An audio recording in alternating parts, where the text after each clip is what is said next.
खुलुमबाय आं सिबिरानि ब्रह्म गोजोन फुंबिलिनि बयनिसिमबो गाहाम हामलायनायखौ जासिहरनाय थाबाय आसा खालामो नोंथांमोना गासिबो मोजाङैनो दङ नोंथांमोननि थाखाय आं गोदान मोनसे भिडिअ लानानै फैबावबाय अन्नानै भिडिअखौ जोबजासिम नायलांदो दिनै 17 जानुवारि गुवाहाटीनि सरसजाय स्टेडियामाव प्राइम मिनिस्टार नरेन्द्र मदि बिथांनि सिगाङाव दिनै बागुरुम्बा मोसानानै जारिमिन सोरजिगोन मैयानि सानाव आसामनि गिबि मन्त्रि डक्टर हेमन्त बिश्व शर्मा बुंथिगिरि बिश्वजित दैमारि मन्त्रि उरखावगोरा ब्रह्म बिथांमोनहा बाहागो लाहैदों आरो दिनैनि सानाव मा हाबाफारि थागोन बेनि सोमोन्दै आसामनि गिबि मन्त्रि बिथाङा फोरमायथिनानै होदों बिथाङा फोरमायथिदों दि प्राइम मिनिस्टार नरेन्द्र मदि बिथाङा स्टेडियामाव बेलासे 5:30 गाखोगोन बेनिखायनो सानजौफुनि जाखांनायनि उनावनो मोसाखावरि हान्जाफ्रा 2:30 फिल्डआव ओंखारगोन बेनि उनाव प्राइम मिनिस्टार बिथाङा फैनानै गावनो गारियाव गाखोनानै जेरैथिंबो सोरगिदिं गिदिंगोन आरो मोसाखावरि हान्जाखौ रायदावगोन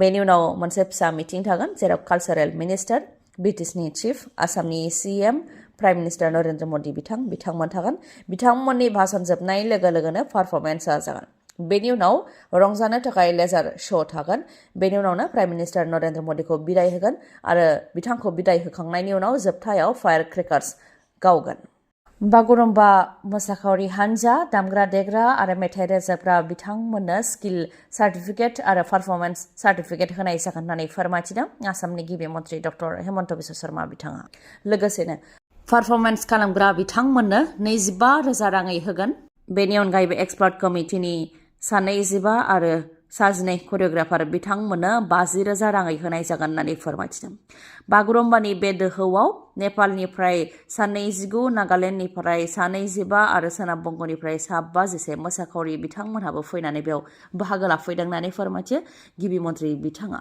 लोगोसे बिथाङा फोरमायथिबावदों दि बागुरुम्बा बे मोसानाय हाबाफारिखौ नायनो थाखाय 1 लाख सुबुंफ्रा फैनो राजिमोन नाथाय सरसजाय स्टेडियाम हलाव 20,000 नायनो हानायनि सुबिदा दङ नाथाय अब्लाबो दासिम 32,000 पासखौ लानानै थांबाय होननानै फोरमायथिदों जायफ्रा गिबियाव फैगोन बिथांमोनहा हलाव हाबनो हागोन आरो जायफ्रा नैथियाव फैगोन बा उनाव फैगोन बिथांमोनहा स्टेडियामनि उनथिंजाय फुटबल फिल्ड दङ बेयाव थानानैनो बिथांमोनहा भिडिअ वालाव मोसानायखौ नायनो हागोन होननानै फोरमायथियो आरो जाय बिथांमोनहा गुवाहाटीसिम फैनो हायाखै बिथांमोनहा गावनि न'आवनो थानानै जाहाथे टेलिभिजनाव नायो बेनि थाखायबो खावलायो आसामनि गिबि मन्त्रि डक्टर हेमन्त बिश्व शर्मा बिथाङा बे समाव गुवाहाटीयावनो बागुरुम्बा मोसानाय झुमुर मोसानाय आरो बिहु मोसानाय जादों नाथाय उननि समाव दिल्लीयाव बेफोर मोसानायखौ दिन्थिहैगोन होननानैबो खोथा होबावो आसामनि गिबि मन्त्रि बिथाङा बिटिआर गोरोबथा बा गोजोन गोरोबथाखौ फालिगोन हाग्रामा महिलारि दैदेननाय BPF सोरखारा BTC सोरखार हिसाबै बेखौ फालिनायनि बिबान दङ आरो BTC सेक्रेटारियेटआव अफिसियेलि बेखौ खुंगोन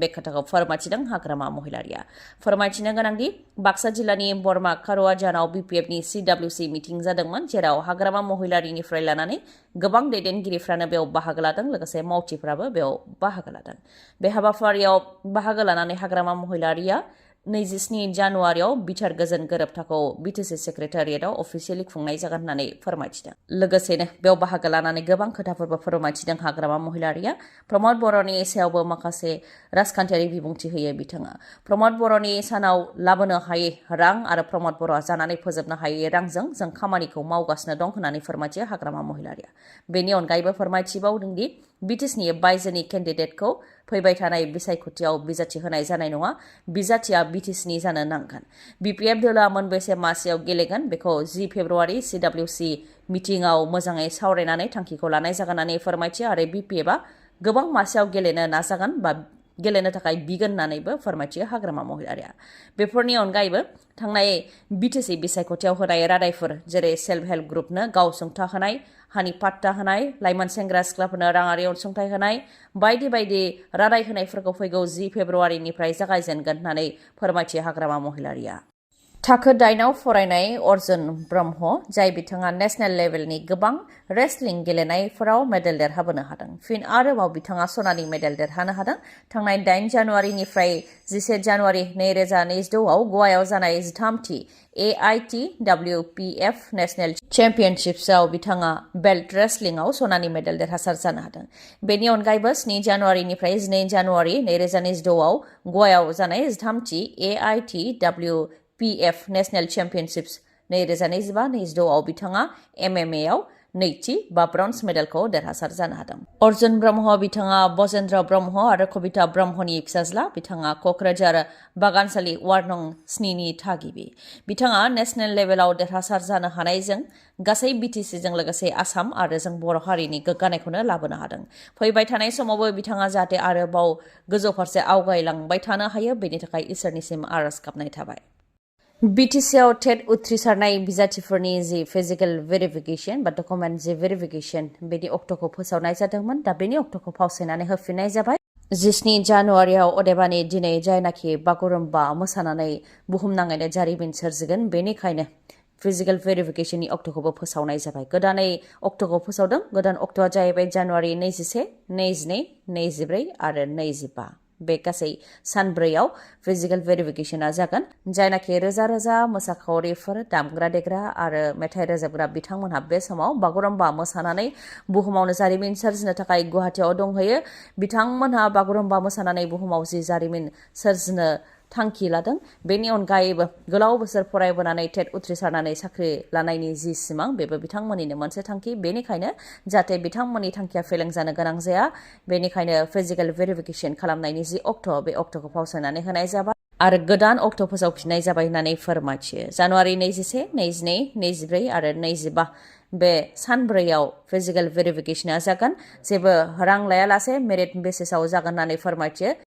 फैबाय थानाय बिधानसभा बिसायख'थियाव BJPआ BTCआव मैखोमै बाहागो लानाय नंला। बेखौ खेंसालियायै फोरमायथिदों आसामनि गिबि मन्थ्रि डक्टर हेमन्त बिश्व शर्मा बिथाङा गावनि खुगाजोंनो फोरमायथिदों दि थांनाय BTC बिसायख'थियाव जों जेरावबो जेनदों। दा आरो BTCआव देरहागोन ना देरहाया बेखौ जों जेबो मिथिया होननानै फोरमायथियो। जायनाखि थांनाय BTC बिसायख'थियावनो गासैयावबो जेनदों अब्ला बिधानसभा बिसायख'थियाव BTCआव जों माबोरैहाय देरहागोन होननानैबो बुंथियो डक्टर हेमन्त बिश्व शर्मा बिथाङा। जुदि थांनाय BTC बिसायख'थियाव BJPआ BTCआव देरहानायमोनब्ला बे बिधानसभा बिसायख'थियाव BTCआव BJPआ सा 10 बिजाथिफोरखौ फसंगौमोन। नाथाय दैदेनगिरिजों दैदेनगिरिल' जाबा मा जानो, रायजो राजाफोरखौ लानानैसो दैदेनगिरि जानो हायो होननानैबो बुंथियो डक्टर हेमन्त बिश्व शर्मा बिथाङा। आसामाव गुबुन गुबुन जायगायाव गुबुन गुबुन जाब्रबथायफोर जादों जायजों सा 9 सुबुङा जिउ खोमानो गोनां जादों आरो सा 13 जोखोम जानो गोनां जादों। थिग बेबायदिनो शिलं बाइपासआवबो गिख्रंथाव जाब्रबथाय गंसे ट्राक आरो गंसे गारिनि गेजेराव गोख्रोङै सौग्रावलायनायाव 8 बोसोर आरो 9 बोसोर बैसोनि सानै उन्दै उन्दै हिन्जावसा गथ'साफोरा जिउ खोमानो गोनां जादों। बे जाथायनि अनगायैबो मरिगावआवबो गंसे मटर साइकेला वालाव सौख्रांहैनायजों सानै सुबुङा जिउ खोमानो गोनां जादों। मुङा जाहैबाय अरुप डेका आरो भजन सैकिया। बे जाथायनि अनगायैबो गवालपारानि भलुक दुबियावबो पेट्रल पाम्पनि साखाथियावनो गंसे बेटारि रिक्साखौ गोख्रोङै सौख्रांफैदों गंसे बलेर' गारिया। जायजों रफिला माराक आरो धर्मनि नाथ बिथांमोनहा जिउ खोमानो गोनां जादों। बेबायदिनो रायजोनि दाब दाब जायगायाव मैयानि सानाव गोबां जाब्रबथाय जादों जायजों सा 9 जिउ खोमानो गोनां जादों आरो सा 13 जोखोम जानो गोनां जादों। 114 बे टल फ्रि नाम्बारखौ नोंथांमोनहा जेब्लाबो गोसोआव ला बा गावबा गावनि जानबुं नाम्बाराव सेभ खालामनानै ला। जायखिजाया समाव मदद होनो हागौ बे 114 जानबुं नाम्बारा गुबैयै आइजोफोरखौ मदद होनो हागौ। नोंथांनि फिसाय बा सोरबा हौवाया सेथि जुलि खालामखांनायनि उनावबो नैथि, थामथि, ब्रैथि जुलि खालामबावनो नाजायोबा बा जुलि खालामोबा नोंथांमोनहा 114 बे जानबुं नाम्बाराव डायल खालामनो हागोन आरो हौवानि सोमोन्दै बा फिसायनि डिटेल्स फोरमायहरनो हागोन। अब्लानो बे हौवानि हेंथायै गोख्रों आयेननि राहा लागोन। बेखौ फोरमायथिदों आसामनि गिबि मन्थ्रि डक्टर हेमन्त बिश्व शर्मा बिथाङा। जुलि जाखांनायनि उनावबो नैथि खेबनि थाखाय जुलि खालामोबा हौवाया 7 बोसोर जेलनि साजा जानो नांगोन। बेनि उनावबो आरोबाव थामथि खेबनि थाखाय जुलि खालामोबा 14 बोसोर जेलनि साजा जानो नांगोन। बेनि उनावबो आरोबाव ब्रैथि खेबनि थाखाय जुलि खालामोबा 21 बोसोर जेलनि साजा जानो नांगोन। बे आयेनखौ फोसावदों आसाम सरकारा। बेनिखायनो सोरबाफोर जुलि जाखांनायनि उनावबो नैथि खेबनि थाखाय जुलि खालामबावनो नागिरोबा बे हौवानि गासै डिटेल्सखौ हरनो हागोन होननानै फोरमायथिदों आसामनि गिबि मन्थ्रि डक्टर हेमन्त बिश्व शर्मा बिथाङा। बेनि अनगायैबो जायनाखि सेल्फ हेल्प ग्रुपनि आइजोफोरनो 10,000 रांनि चेक गथायनाया जागासिनो दङ। 10,000नि उनाव 25,000 आरो 25,000नि उनाव 50,000 रां मोननो हागोन। नाथाय जुदि साथामनि बांसिन गथ' खाङोबा 25,000 रांखौ मोननो हानाय नङा होननानैबो रोखायै फोरमायथिदों डक्टर हेमन्त बिश्व शर्मा बिथाङा। अपारेसन जाखांबायना? जाखांबाय। ओमफ्राय दा माबायदि नुखो? सिगां मोजां नुदों, मोजां नुजोब्बायना? सिगांथ' नुवाखैमोन ना? नुवाखै आं इसेबो दासो। नों दा माबायदि मोनदों बेखौ खिन्थाना मोनदों सानसेयाव। दाथ' नुजोब्बायना? बेल'सै। सिगांथ' नुदोंना नुवाखैमोन ना? नुवाखै। दानि नोंसिनि महरखौ नुवाखै आं। दा नुबाय मोननैबोथ' नुवामोन ना महरखौ दा नुजोबबाय दाथ' मोजां नुबाय ना ओमफ्राय दा नोंथांनियावबो मेगननि जेंना जादों नामा? जुदि नोंथांनियाव मेगननि जेंना जादोंब्ला नोंथाङा बङाइगावआव थानाय आइ हस्पिटालाव थांनानै मेगनखौ आनजाद नायनो हागोन। गुबुन गुबुन मेगननि जेंनाखौ फाहामनो हानायनि राहा दङ बङाइगावनि आइ हस्पिटालाव। लोगोसेनो मेगनाव जालामा खोबनायखौ फेक' कम्पिउटार मेसिननि गेजेरजों अपारेशन खालामनो हानायनि राहा दङ। बेनि अनगायैबो गुबुन गुबुन जेंनाफोरखौ नायनो हागोन आरो फाहामथाय लानो हागोन बङाइगावनि आइ हस्पिटालनिफ्राय। बे हस्पिटालाव नोंथांमोनहा गुबुन गुबुन डक्टरफोरखौ मोननो हागोन, जेरै डक्टर आशराफुल आलम, डक्टर मेघाली शर्मा आरो डक्टर रुमि दास। बिथांमोनजों नोंथांमोनहा लोगो हमनानै गाव गावनि मेगननि जेंनाखौ फोरमायथिनो हागोन आरो आनजाद नायनो हागोन। थावनिया जाहैबाय लवार आसाम हस्पिटालनि उल्था दिगाव आरो बास स्टेन्डनि साखाथियाव। फोनांजाबनो थाखाय 6900949900 बे जानबुं नाम्बारावबो नोंथांमोनहा सुलाद लाहरनो हागोन। गोजोन्थों। दिनैनि भिडिअआ एसेनोसै, गाबोन फिन लोगो मोनफिनबावगोन।